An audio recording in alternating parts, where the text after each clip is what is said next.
Hi students, welcome to English Madhyam. तो आज हम स्टार्ट करने जा रहे हैं SSC stenographer 2022 shift 2।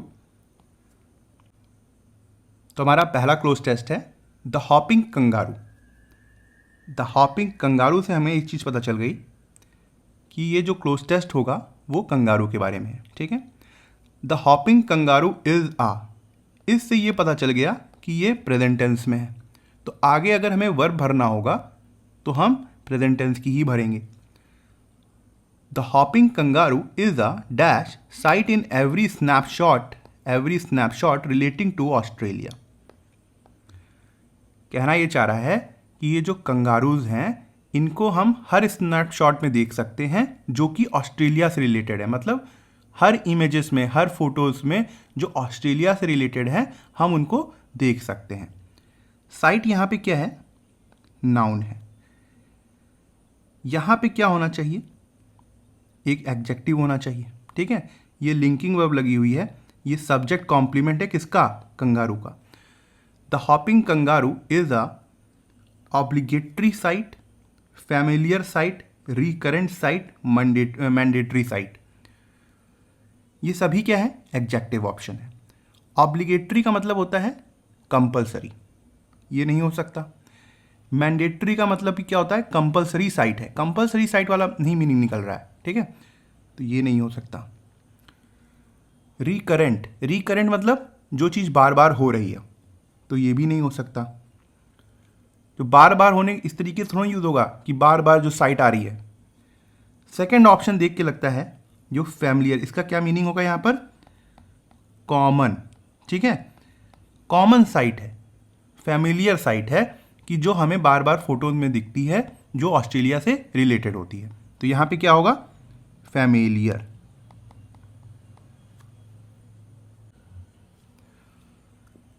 Members of the kangaroos family, ये पूरा क्या है? सब्जेक्ट है। मेंबर्स किसके? कंगारू फैमिली के। Can be as small as a rat और as small as a man. कह रहा है जो कंगारू फैमिली के मेंबर हैं, कंगारू फैमिली बहुत से हो सकते हैं, छोटे बड़े बहुत से जानवर होते हैं, मुझे नाम नहीं याद है, मगर मैंने देखा है कि काफ़ी टाइप के कंगारू होते हैं उनकी फैमिलीज में। मतलब पूरा जो सर्कल उनकी स्पीसीज है उसमें कह रहे हैं कि रैट से भी छोटे हो सकते हैं या फिर मैन जितने बड़े हो सकते हैं। देखो ये जो एज स्मॉल एज लिखा हुआ है और एज बिग एज, एडजेक्टिव में आपने पढ़ा होगा कि अगर हमें सिमिली यूज़ करना है, सिमिली मतलब दो लोगों को अगर एक जैसा दिखाना है तो हम एज एडजेक्टिव, एज स्ट्रक्चर कैसा होगा? Age adjective plus age. ठीक है, तो ये सिमिलरिटी दिखाता है। यहाँ पे एक नाउन होगा, यहाँ पे एक नाउन होगा, इन दोनों के बीच की सिमिलरिटी दिखाएगा। वही चीज़ है, can be as small as rat और as big as man. Kangaroos are found mainly, kangaroo जो हैं वो ज़्यादातर मिलते हैं कहाँ पे? In Australia, Tasmania, New Guinea. देखो इन मैं पहले ही बता चुका हूँ, इन जो है वो कंट्री, सिटी, बड़ी बड़ी चीज़ों के साथ आता है।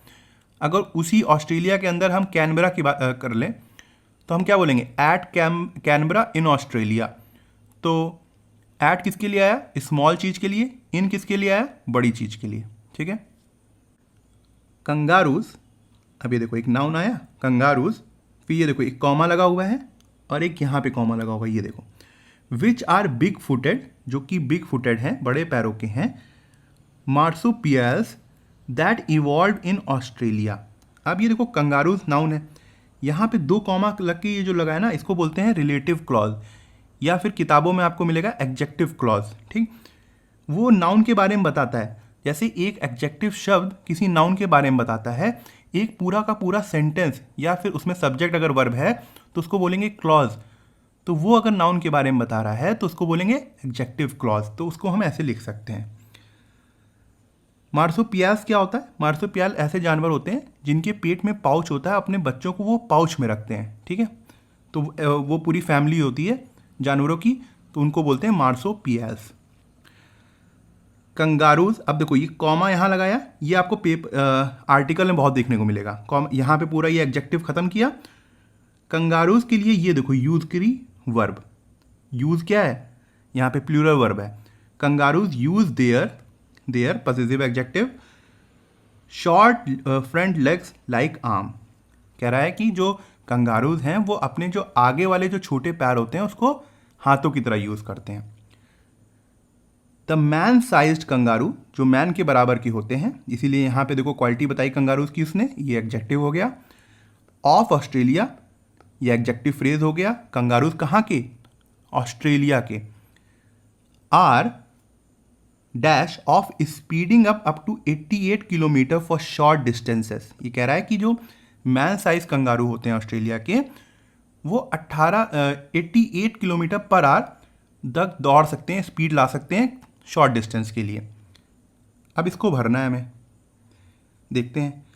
एडेप्ट, कैपेबल, स्किल्ड, रेडी, क्या होगा? एडेप्ट का मतलब होता है हाईली स्किल्ड। कंगारूज के लिए तो यूज़ नहीं हो सकता ये चीज़, हटा दो। स्किल्ड भी हटा दो। अब रेडी जरा खुद भर के रख देखो। ऑस्ट्रेलिया और kangaroos of Australia are ready of speeding up. समझ में आ रहा है कुछ? नहीं। कैपेबल, क्षमता होती है उनकी। Kangaroos of Australia are capable हैं वो, क्या करने के लिए? स्पीड अप करने के लिए। कितने तक? 88 किलोमीटर प्रति घंटे की रफ्तार से शॉर्ट डिस्टेंस के लिए। समझ में आई बात? यहां पे क्या होगा फिर? सेकंड में कैपेबल होगा। फिर यहां पे कॉमा आया। देयर मीन्स ऑफ मतलब साधन जो है, their means of dash being their powerful hind legs मतलब जो उनके पीछे के बड़े बड़े पैर होते हैं जिसमें वो खड़े होते हैं, उसकी बात हो रही है। Their powerful hind legs which carry them, फिर देखो रिलेटिव क्लॉज आया लेग्स के लिए, फिर बता रहा है which carry them over the ground in jumps of 9 metre और मोर एट अ टाइम। कह रहा है कि जो उनके जो साधन हैं चलने के या फिर कूदने के, वो उनके हिंड लेग्स हैं, पीछे वाले लेग्स हैं, जो कि उन्हें 9 मीटर या उससे ज़्यादा एक बार में उछाल सकते हैं। देयर मीन्स ऑफ किसके लिए? वो साधन किसके लिए हैं? वो पैरों का यूज़ क्यों करते हैं? देखो, रीलोकेशन, माइग्रेशन, डिसलोकेशन, लोकोमोशन। अगर आपने मेडिकल में ये वर्ड सुना होगा डिसलोकेशन, डिसलोकेट हो गई हड्डी। बहुत बार देखते हो डॉक्टर सुनते होंगे कि हल्की सी आपकी हड्डी जो है ना वो डिसलोकेट हो गई, हट गई। ये मेडिकल टर्म में यूज़ किया जाता है, तो ये वर्ड तो हो ही नहीं सकता। रीलोकेशन का मतलब है कि मान लो आपके मोहल्ले में कोई गुप्ता जी रहते हैं और वो अब दिल्ली जाके ट्रांसफ़र हो गया, तो आप क्या बोलोगे कि वो रीलोकेट हो गए, उन्होंने अपनी चले गए ये जगह छोड़ के, तो रीलोकेट नए प्लेस में चले गए। ये भी नहीं हो सकता। माइग्रेशन होता है सीज़न वाला, जैसे नहीं होता जब जाड़ा होता है या फिर गर्मी होती है, तो कुछ जानवर इधर से उधर पैसिफिक से एशिया की तरफ या फिर एशिया से पैसिफिक की तरफ जाते हैं, ठीक है, उसको बोलते हैं माइग्रेशन। तो यहाँ पे माइग्रेशन का भी मतलब नहीं आ रहा है। लोकोमोशन का मतलब होता है एक प्लेस से दूसरे प्लेस पे चल के जाना, ठीक। तो यहाँ पे क्या होगा? लोकोमोशन होगा। Their means of locomotion being their powerful hind legs which carry them over the ground in jumps of 9 meter or more at a time। समझ में आई बात? तो आंसर कौन सा होगा? Locomotion. weighing around 70 kilogram, 70 kilogram के लगभग होते हैं वो। they have an average life span of around 6 to 8 years। Average life span उनका 6 से 8 साल होता है। And a maximum life time of 20 year, और ज़्यादा से ज़्यादा जो मैक्सिमम लाइफ टाइम होता है वो 20 साल का होता है। When bothered by predators, जब वो परेशान किए जाते हैं अपने ही मतलब शिकारियों से, जो उनके शिकारी हैं, जब वो उनको परेशान करते हैं, बॉदर्ड करते हैं। Kangaroos often dash for the water. अब सोचो क्या होना चाहिए? पानी की बात अचानक से आ गई है। जब उनको कोई परेशान करता है या बॉदर्ड करता है उनका शिकारी, वो पानी आ गया। कभी नेशनल जियोग्राफी देखा है? कुछ शॉर्ट्स देखे हैं यूट्यूब में कि जब एक भैंस को क्या कहते हैं, शेर दौड़ा लेते हैं पानी के आसपास अगर, तो वो क्या करती है? बस उसी चीज़ को दिमाग में रख के ऑप्शन को देखो। रिटर्न फॉर द वाटर, वो वाटर में थी कहाँ जो रिटर्न करेगी? खत्म।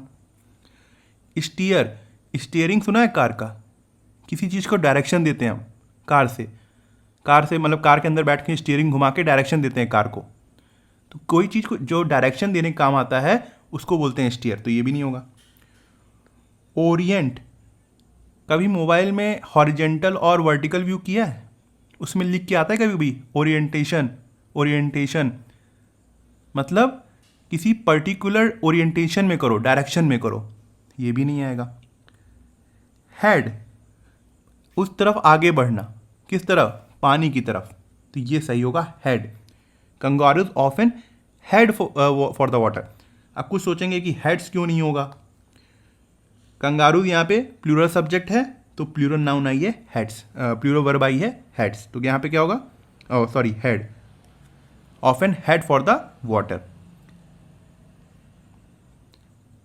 Standing submerged to the chest, अब मान लो ये पानी है ना, बस उनका मुंह ही निकला रहता है और पूरी बॉडी ना नीचे रहते हैं ये लोग। Standing submerged to the chest and attempting to drown the attacker by holding him under water, और वो अटेम्प्ट करते हैं कि अपने प्रेडेटर को पानी के अंदर ही होल्ड करके रखें, दबा के रखें कि उनकी डेथ हो जाए।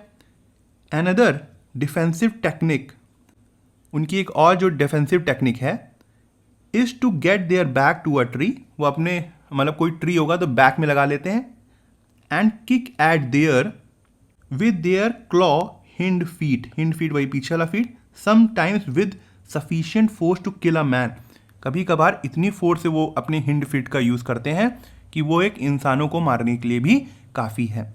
क्या होगा? किक एट देयर, किसको किक करेंगे? वो जो प्रेडेटर अटैक कर रहा होगा। जो अटैक करता है उसको हम कहते क्या हैं? दोस्त की दुश्मन बोलेंगे, ठीक। अब ये बताओ, एडवर्सरी होगा, इन्वेडर होगा, आर्क फो होगा, इमुलेटर होगा, क्या होगा? देखो, इमुलेटर का मतलब होता है जो किसी को इमिटेट करे, किसी की नकल उतारे, तो ये तो होगा नहीं। आर्क फो का मतलब होता है वेरी इंपॉर्टेंट एनिमी, क्या होगा? वेरी इंपॉर्टेंट एनिमी, ये भी नहीं हो सकता। इन्वेडर तो पता ही है आप लोगों को, हिस्ट्री में बार बार पढ़ते हो कितने इन्वेडर जो बाहर से आक्रमण करने आते हैं और बिना परमिशन के, ठीक है, तो उनको बोलते हैं इन्वेडर, तो ये भी नहीं हो सकता। एडवर्सरी का मतलब होता है एनिमी, जो उस समय आपके साथ लड़ रहा हो। अच्छा ये बताइए, जब अभी पाकिस्तान इंडिया का कॉन्फ्लिक्ट हुआ था, किसने एयरफोर्स की कॉन्फ्रेंस देखी थी?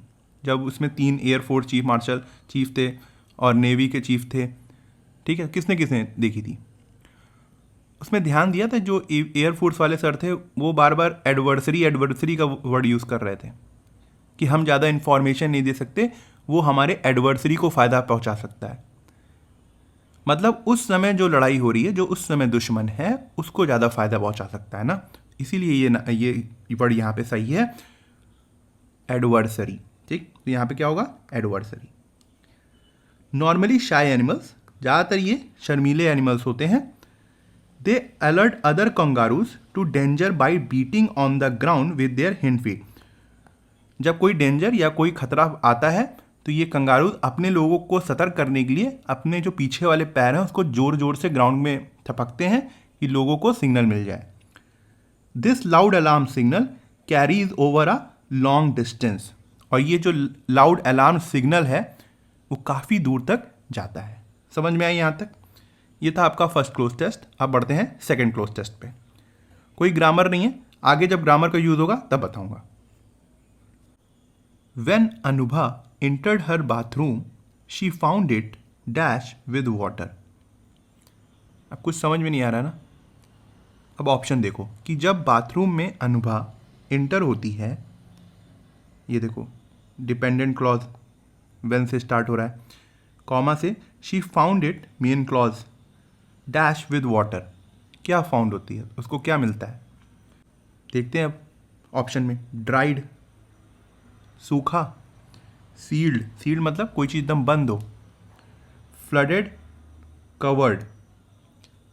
फ्लडेड से थोड़ा मीनिंग आ रहा है ना, फ्लडेड, चलो अभी यूज़ नहीं करते हैं, फ्लडेड और कवर्ड को छोड़ते हैं, आगे बढ़ते हैं।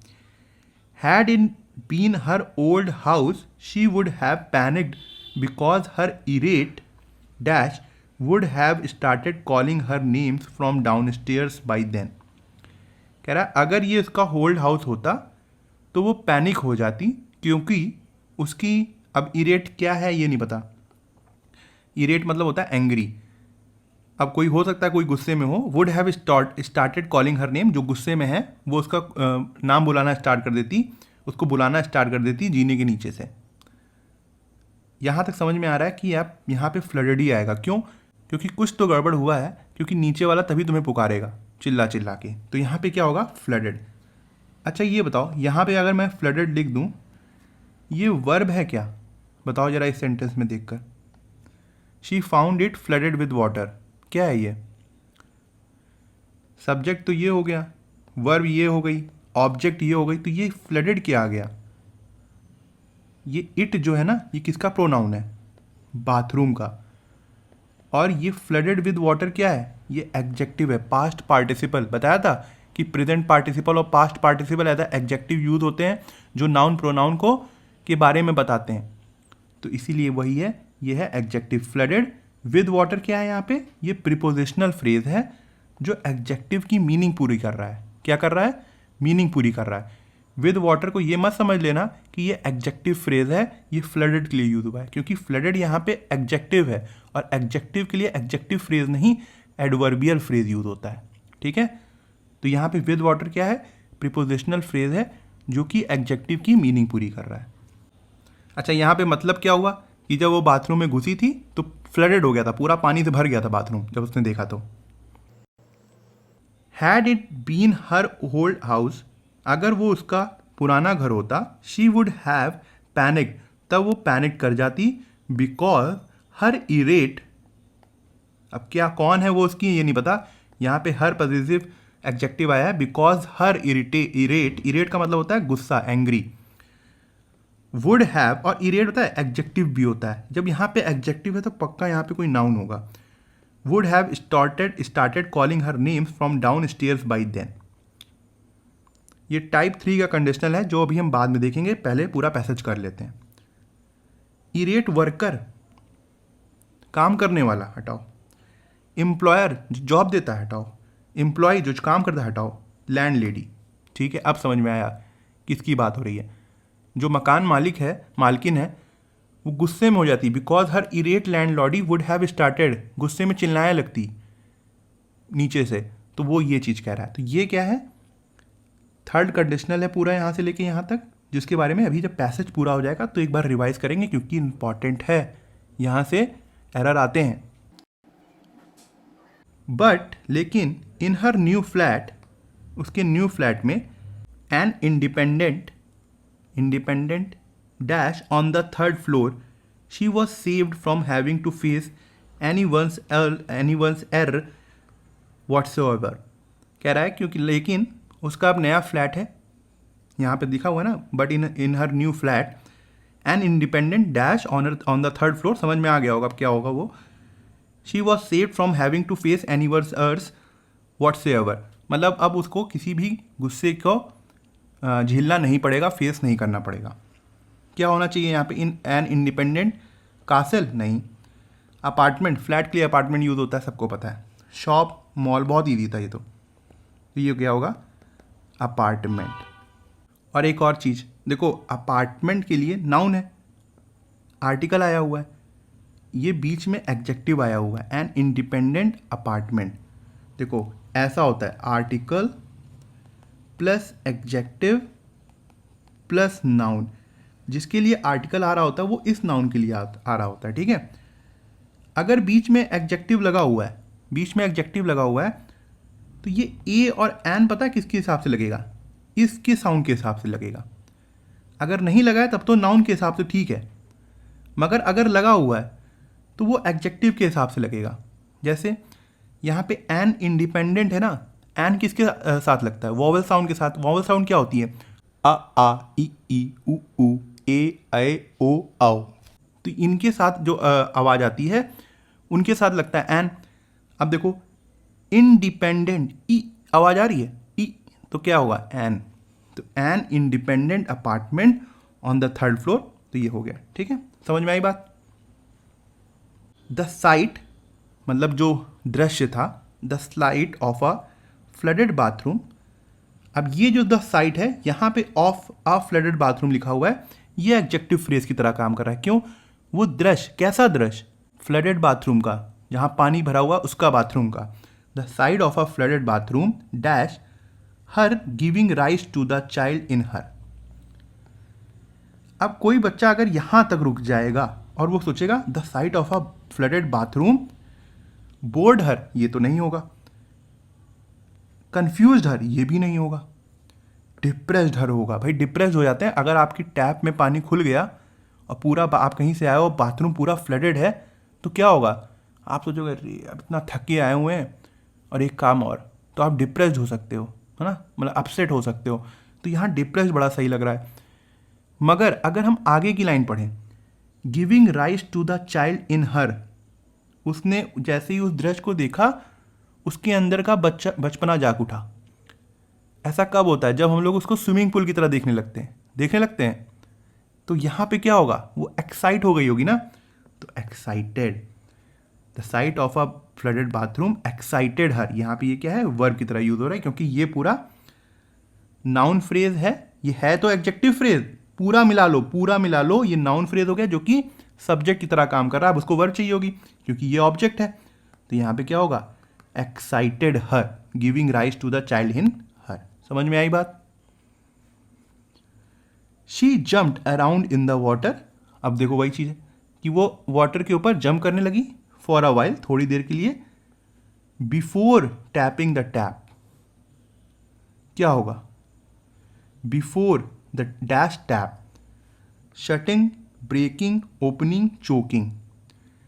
बिफोर लगा हुआ है प्रीपोजिशन, द टैप है, तो यहाँ पे बिफोर के बाद अब ये एडजेक्टिव नहीं है, ये दिख रहे हैं सारे जेरेंड। याद है जेरेंड एज अ नाउन काम करता है, और अगर वो ट्रांजिटिव वर्ब से बना है तो वो अपना ऑब्जेक्ट भी ले सकता है। तो ये जेरेंड का ऑब्जेक्ट है the tap. Before shutting the tap सबसे सही लग रहा है। ब्रेकिंग नहीं होता, ओपनिंग नहीं होता, चोकिंग भी नहीं होता कुछ, ठीक है। मतलब चोकिंग होता है, यहाँ पे नहीं बैठो ना, हम लोग शट करते हैं, बंद करते हैं टैप को, चोक थोड़ा कर देते हैं, कपड़ा वपड़ा थोड़ा घुसेड़ देते हैं उसके मुंह के अंदर। ओपनिंग भी नहीं करते, ब्रेकिंग भी नहीं करते। तो क्या होगा? Before shutting the tap. समझ में आया? तो अब चलते हैं थर्ड क्लोज टेस्ट के ऊपर। अरे एक चीज़ तो रह ही गई, मैंने आपको बताया था ना कि ये थर्ड कंडीशनल का सेंटेंस है, तो उसके बारे में देख लेते हैं, उसको रिवाइज कर लेते हैं उस रूल को। अब मैं क्लोज टेस्ट के बीच में नहीं बताया करूँगा क्योंकि उससे फ्लो टूटता है, ठीक है। जब एक बार पूरा क्लोज टेस्ट हो जाएगा तो उसमें जो ग्रामर यूज हुई है, जो हमारे एसएससी में पूछी जाती है, उसको हम रिवाइज कर लेंगे। देखो थर्ड कंडीशनल यूज कब होता है? मान लो कि आप अपने क्लास 10th में जब थे तब आपके मार्क्स लगभग 75 या 80% आ गए, ठीक है। और आप इस समय सोच रहे हो अगर मैंने ज़्यादा मेहनत कर ली होती तो मैं 90 भी क्रॉस कर सकता था, ठीक है। आपने करी नहीं ना, 90 क्रॉस हुआ, रिजल्ट पहले ही आ चुका है। यहाँ बैठे बैठे प्रेजेंट में आप इमेजिन कर रहे हो कि मैंने ऐसा किया होता तो उसका रिजल्ट कुछ और आता, और दोनों ही चीज़ें नहीं हुई। इसको बोलते हैं थर्ड कंडीशनल, ठीक है। यहाँ से लेके यहीं तक ये बात लिखी हुई है, एक बार देख लेना। दो स्ट्रक्चर होते हैं ऐसे में जो हमारे एसएससी में बार बार पूछे जाते हैं। एक होता है इफ हैड प्लस वर्ब की थर्ड फॉर्म, इफ क्लॉज होता है, इसका मतलब कंडीशन वाला क्लॉज, ये कंडीशन देगा, या फिर सबऑर्डिनेट क्लॉज भी बोल सकते हो, या फिर डिपेंडेंट क्लॉज भी बोल सकते हो। कॉमा के बाद वुड हैव प्लस वर्ब की थर्ड फॉर्म दिखेगी, सब्जेक्ट भी दिखेगा, हो सकता है ऑब्जेक्ट भी दिखे, मगर ये जरूर दिखेगा, ये होती है मेन क्लॉज, ठीक। जैसे इफ शी हैड स्टडीड, अगर उसने पढ़ाई की होती, फिर देखो कॉमा आएगा, she would have pass the exam, ठीक है, उसने एग्जाम पास कर लिया होता। ना तो उसने पढ़ाई की थी और ना ही वो पास कर पाई थी, तो ये बस इमेजिन हो रहा है दोनों ही। अगर उसने पढ़ाई की होती तो उसने पास कर लिया होता। अब यही चीज़ अगर मैं इन्वर्टेड फॉर्म में दिखाऊं, इन्वर्टेड फॉर्म क्या होता है, इसको दूसरी तरीके से लिखने का तरीका, इफ हटेगा, ये देखो यहाँ पे इफ नहीं है, हैड जो है, ये देखो हैड जो है, अब वो सब्जेक्ट से पहले कूद गया, सब्जेक्ट से पहले कूद गया, और जो सब्जेक्ट था वो यहाँ पे आ गया। ठीक, हैड शी स्टडीड, अभी भी वही मीनिंग है, अगर उसने पढ़ाई की होती, comma, she would have pass the exam. ठीक है, जो हमारे पैराग्राफ का सेंटेंस था वो क्या था, had it been her old house, अगर वो उसका घर होता, पुराना घर होता, she would have panicked by then, तब तक अब तक वो पैनिक कर चुकी होती। ठीक है, वो बिकॉज वाला हटा दिया है मैंने, क्योंकि वो सिर्फ ये बताने के लिए था कि पैनिक क्यों हुई थी, बस सेंटेंस वाला मीन ये था। इसको आप कैसे लिख सकते हो अगर इफ़ में लिखना है, ये यहाँ पे सब्जेक्ट है, हैड क्या है, हेल्पिंग वर्ब है, इसको आप सब्जेक्ट की इधर कुंदा दो और इफ़ लगा दो। If it had been her old house she would have panicked by then, अगर वो उसका पुराना घर होता तो वो अब तक पैनिक कर चुकी होती। ठीक है, इसीलिए यहाँ पे देखो वैसे ही लिखा हुआ है जो इन्वर्टेड वाला है, had it been her old house she would have panicked. अब वो बता रहा है कि पैनिक क्यों हुई थी, because her irate landlady would have. अब यहाँ पे वुड हैव क्यों हुआ, क्योंकि मेन क्लॉज में वुड हैव है, इमेजिन है, ये जो रीज़न दिया गया है बिकॉज लगाकर, कंजंक्शन लगाकर, ये भी तो इमेजिनेशन वाला है कि उसकी आंट ने उसको बुलाना स्टार्ट कर दिया होता, बुलाया तो था, कर दिया होता, इमेजिनेशन चल रही है, तो इसलिए यहाँ पर भी वुड हैव है। बात समझ में आई? अब बढ़ते हैं आगे। ठीक है, तो अब थर्ड क्लोज टेस्ट स्टार्ट करते हैं। 1 month ago, एक महीने पहले, टाइम बताया उसने, सेंटेंस स्टार्ट होने से पहले टाइम बताया, कॉमा लगाया, ये क्या है, adverbial phrase of time. He had lost his dash in a car crash. ठीक है, थोड़ा सा आगे और जाते हैं, शायद थोड़ा सा कंटेस्ट मिले। He had suffered from head injuries that had sent him into a coma for 2 weeks। ठीक है, कहना चाह रहा है कि उसने अपने कार क्रैश में कुछ ऐसा खो दिया था, कुछ खो दिया था, और वो ही हैड सफर्ड हेड इंजरीज, फिर उसको हेड इंजरीज भी हुई, जिसने उसे कोमा में भेज दिया था 2 हफ्ते के लिए। तो क्या होगा बताओ, vision, mobile, hair, wallet, legs. ये लेग्स को काउंट मत करो, ये मैं जब पीपीटी बना रहा था ना तो मैंने ये फिफ्थ वाला ऑप्शन खुद डाला था, मैं कुछ समझाना चाहता था, मुझे दिमाग में याद नहीं आ रहा कि क्या था वो, तो अभी इसको मत लो, इन्हीं से बताओ क्या होगा। फोर्थ वाले से विजन होगा, मोबाइल होगा, हेयर होगा कि वॉलेट होगा। समझ में आ रहा है कुछ? नहीं समझ में आ रहा? ठीक है, थोड़ा सा आगे बढ़ के देखो। He had suffered from head injuries that had sent him into a coma for 2 weeks। With the crash के साथ his dash career as a F1 racer ended. ये आया ना मेन चीज, उसका F1 कार रेसिंग का कैरियर ही खत्म हो गया था। क्या ऐसा मोबाइल खोने में होता है? नहीं। बाल चले जाते तब भी ऐसा होता है? अरे नहीं भाई। वॉलेट? नहीं। विजन दिखना ही बंद हो गया उसको। समझ में आया कैसे इस एक वर्ड ने, 3 वर्ड ने हमको आंसर दे दिया करेक्टली।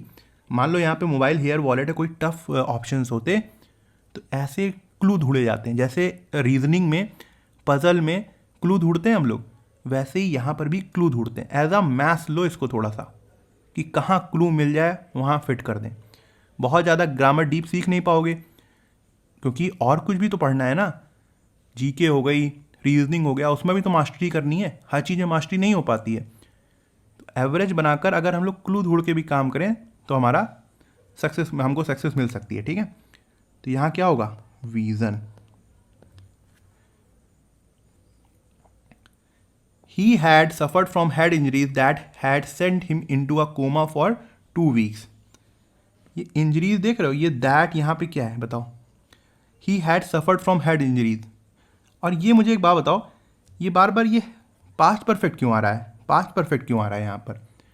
हम लोग ने तो ग्रामर में पढ़ रखा था कि पास्ट परफेक्ट का यूज़ तब होता है जब पास्ट में 2 एक्शन होते हैं, एक एक्शन पहले होता है और जो सबसे पास वाला होता है उसमें सबसे पहले वाले में पास्ट परफेक्ट लगाते हैं, उसके बाद वाले में सिंपल पास्ट लगाते हैं। सुना है, पढ़ा है ना ये चीज़।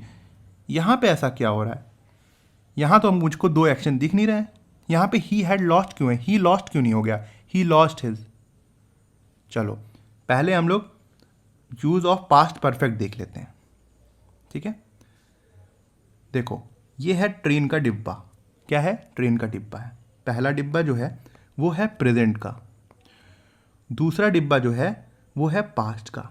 मगर इसमें भी क्लास है, एक है बहुत सारे पहले वाले पास्ट का और एक है जो बस अभी का है, जो कि प्रेजेंट से जुड़ा हुआ है। ठीक, ये देखो यहाँ पे एक और बाउंड्री हो गई जो ये पास्ट से जुड़ा हुआ है, मतलब पास्ट से भी पहले। जो प्रेजेंट से जुड़ा हुआ डिब्बा है वो सिंपल पास्ट लेगा, इसका मतलब यहाँ पे जो काम होंगे वो सिंपल पास्ट लेंगे। और ये जो पास्ट से वो जुड़ा हुआ डिब्बा है वो पास्ट परफेक्ट लेगा, हैड प्लस वर्ब की थर्ड फॉर्म लेगा। मतलब जो एक्शन पास्ट में सबसे पहले, मतलब प्रेजेंट से, देखो ये प्रेजेंट है, सबसे दूर हुआ हो उसमें हैड प्लस वर्ब की थर्ड फॉर्म लगाएंगे, और जो प्रेजेंट से सबसे पास में हुआ हो उसमें सिंपल पास्ट लगाएंगे। एग्जाम्पल देखो अब, she had left the room when I arrived, मतलब जब मैं वहां पहुंचा था उससे पहले ही वो रूम छोड़ के जा चुकी थी। देखो दोनों ही यहाँ पे पास्ट में है, मैं जब वहां पहुंचा था उससे ही पहले वो रूम छोड़ के जा चुकी थी, मतलब उससे पहले ही चली गई थी। ठीक, they had eaten before the guest arrived, मतलब मेहमानों के आने से पहले ही उन्होंने खाना खा लिया था। वो आ भी नहीं पाए थे, उन्होंने खाना खा लिया था। सबसे पहले क्या हुआ, खाना खाया, उसके बाद ही गेस्ट आए होंगे, उसने रूम पहले छोड़ दिया, फिर मैं आया हूँगा। तो जो चीज़ पहले होती है पास्ट में उसमें हैड प्लस वर्ब की थर्ड फॉर्म लगाते हैं। ठीक, मगर सर यहाँ पे तो आपने बता दिया, मगर यहाँ पे तो आपने नहीं बताया। अब एक ध्यान दो, पूरे एक बार पूरा नज़र मारो इस फ्रेज, पूरे क्या कहते हैं क्लोज टेक्स्ट के ऊपर, कि कहीं ये पूरा पास्ट में तो नहीं है। Was as an F1 racer, career जो है एंडेड पास्ट टेंस। और कहीं दिख रहा है एम्बिशन वर, ओहो, पूरा स्ट्रक्चर पास्ट में है। तो अब जब उसने 1 मंथ एगो कर दिया, पास्ट का भी पास्ट कर दिया, तो क्या लगाओगे, पास्ट परफेक्ट लगाओगे। समझ रहे हो, पूरी बात जो है वो पास्ट में हो रही है, उसके भी पास्ट में क्यों हो रही है बात, क्योंकि उसके भी पास्ट में एक्सीडेंट हुआ है, इसलिए यहाँ पे हैड लगेगा। कभी कभार हमें सिंपल पास्ट वाला सेंटेंस नहीं दिखता, पेपर में भी ऐसा देखोगे, क्यों, क्योंकि वो अंडरस्टूड होता है, हिडन मीनिंग होती है। ठीक है उसकी, ऐसे ही जैसे हम लोग पैसिव में बाई द नहीं लगाते, बाई द कहते हैं भाई लगाओ या ना लगाओ, वैसे ही यहाँ पर है। ठीक, ही हैड लॉस्ट हिज, हम लोगों ने देख लिया था ना, he was in a car crash, he had suffered from head injuries that had sent him into a coma for 2 weeks, जो उसने कोमा में, उसने दो हफ्ते के लिए वो कोमा में चला गया था। विद द क्रैश हिज, उसका कैरियर नाउन आ गया, as an F1 racer ended, as a F1 racer end हो गया था कैरियर। अब देखते हैं क्या ऑप्शन है, सिंकिंग, डूबता हुआ कैरियर, डूबता हुआ कैरियर एंड हो जाएगा तो क्या फ़ायदा, मतलब क्या ही नुकसान है, हो गया तो हो गया, ख़त्म करो, ये नहीं हो सकता। प्रॉमिसिंग, बहुत ही उज्जवल कैरियर जो काफ़ी सपने दिखा रहा था, वो एंड हो गया, हाँ ये हो सकता है। सरप्राइजिंग नहीं, ट्रैवलिंग, ये तो कोई मतलब ही नहीं है, तो यहाँ पे क्या होगा, प्रॉमिसिंग कैरियर। इसीलिए बोला था प्रेजेंट पार्टिसिपल पास्ट पार्टिसिपल, जो मेरी स्टार्टिंग के लेक्चर है उसको बहुत ध्यान से देखो। यहाँ पे क्या है, present participle as a adjective काम कर रहा है, किसके लिए, कैरियर के लिए। प्रॉमिसिंग कैरियर, कैसा कैरियर, जो बहुत ही आशाएं रखता हो, बहुत ही बढ़िया कैरियर, प्रॉमिसिंग कैरियर। समझ में आई बात। एंड ऑल हिज एम्बिशंस, उसके जितने भी एम्बिशंस थे, कैसे ambitions, tied to the sport. अब ये देखो फिर से ये एडजेक्टिव फ्रेज है, क्यों, एम्बिशंस कैसे, जो उसके गोल्स थे वो कैसे थे, स्पोर्ट से जुड़े हुए, तभी तो बोला टाइड टू द स्पोर्ट। ठीक है, तो ये क्या है, इसको वर मत मान लेना यहाँ पर, ये क्या है, एडजेक्टिव फ्रेज है जो कि एम्बिशन के बारे में बता रहा है। वर तो ये रखी हुई है were, all his ambition tied to the sport. अब ये देखो, ये पूरा ये फ्रेज, एडजेक्टिव फ्रेज, एम्बिशन मिला के ये क्या हो गया, नाउन हो गया। उसके लिए एम्बिशंस था ना, ये देखो एक मिनट, ये देखो एम्बिशंस है ना, एस प्लूरल है ना, इसलिए देखो यहाँ पे वर लगा हुआ है। Ambitions tied to the sport, were क्या होगा, पुश्ड ढकेल दिया गया होगा, नहीं। अपलिफ्टेड, उठा दिया गया होगा, नहीं। क्रश्ड, हाँ क्रश्ड होगा। स्टॉप्ड, नहीं। तो यहाँ पे क्या होगा, क्रश्ड। अच्छा, मेरे ऑप्शन बताने से पहले ही एक बार पॉज करके सोच लिया करो, ठीक है। ये लाइव क्लास तो चल नहीं रही है, इसलिए मैं टाइम नहीं देता हूँ, बोलता ही जाता हूँ, बोलता ही जाता हूँ, बोलता ही जाता हूँ। तो ये आपकी जिम्मेदारी है कि पॉज करके देख लिया करो। He was one of the youngest racers to have made it to the F1. वो यंगेस्ट रेसर में से एक था। He was one of the youngest racers to have made it to the F1, जिसने F1 में जगह बनाई थी। अब ये जो टू हैव रेसर्स है, ये टू हैव मेड है, ये है इन्फिनेटिव फ्रेज जो कि एडजेक्टिव फ्रेज की तरह काम कर रहा है। ये टू हैव मेड लगा हुआ है, two plus have plus verb की थर्ड फॉर्म, इसको बोलते हैं परफेक्ट इन्फिनेटिव। ये कभी और बात करेंगे, ठीक है, आज नहीं, थोड़ा सा डिटेल में समझाना पड़ेगा, मगर आज नहीं। तो ऐसे समझ लो, he was one of the youngest racers to have made it to the F1।